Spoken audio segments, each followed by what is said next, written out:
เนี่ยนี่ทหารซ้อมอย่างเนอะไปโผล่เฮียปูด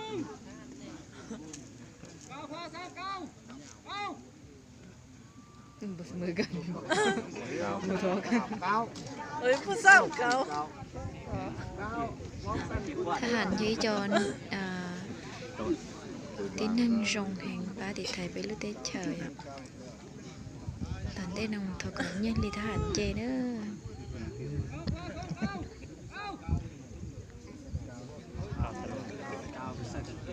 อันนี้ก็อันนี้ซ้ำนั่งอันนี้ก็เห็นก้าวซื่อนี่ก้าวตื้มซื่อขนาดนั้นนี่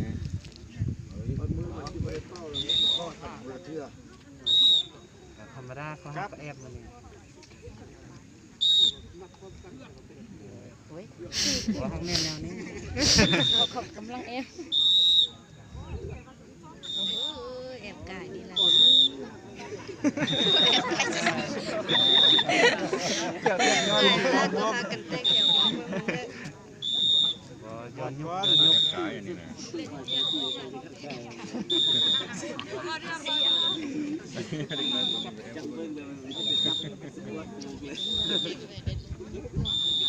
โอ้ยเท่าที่ซ่องผู้ที่ซ่องเพิ่นบ่ค่อยปานได้ขอ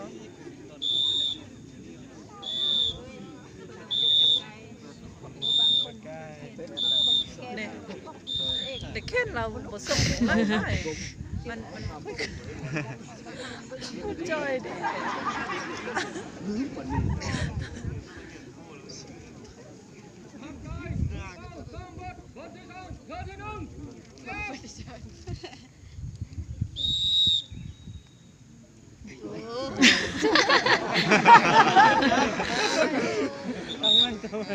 แล้วมือ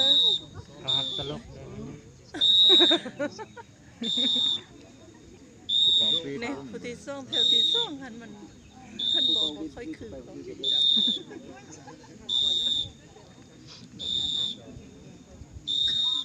อันเพียนในผู้อันข้างนั่นนึงในผู้อันแถวที่3ผู้ที่1ท่านคือก็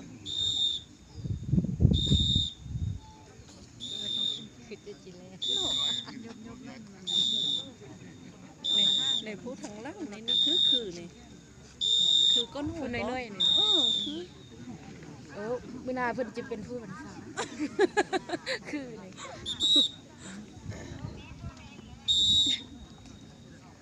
เอาแล้วมันล่ะเอาแล้วเอาขอเสียวเมียนเพื่อเมียนลืมจังวะบันทึกเบื้อง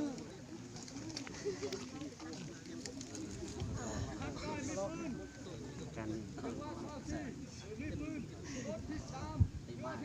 แต่มีปืนเดี๋ยวจะ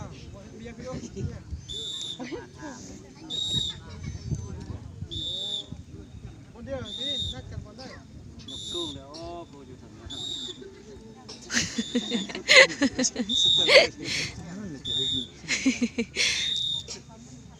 ระวังเด้อไม่มีงานสำคัญตัวไป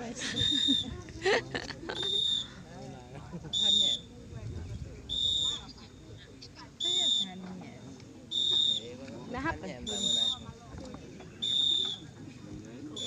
เกี่ยวพันโจ้มาได้แล้วเราจะไปขอเพื่อเป็นละตีวันเดียวเกี่ยวไม่ยังเกินน่ะจ้องนี่จองผู้นี้นี่แถวที่3ผู้ที่1โอ้ยอยากหัวจะเด็กต้องเป็นเพื่อนเลยนี่เคยมาแล้วเคยมีติกินแปลกๆ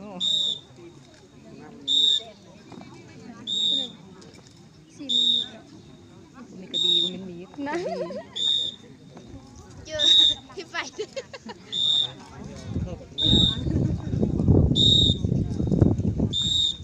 เฮ้ยเด้ออันนี้เราแตกสาดเราไปเนี่ยอยากเห็นมีไปจับเลยอันนั้นสั้นอันนี้เต็มบริษัท ไปพี่ผู้นี้ นางสาวอยู่นี่ โอ้ยทำได้นี่จับไปนี่เลยจับไปนี่ละ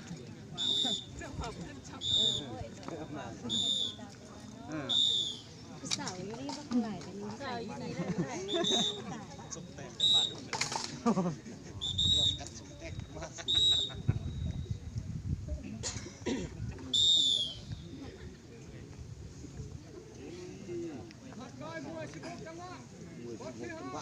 ได้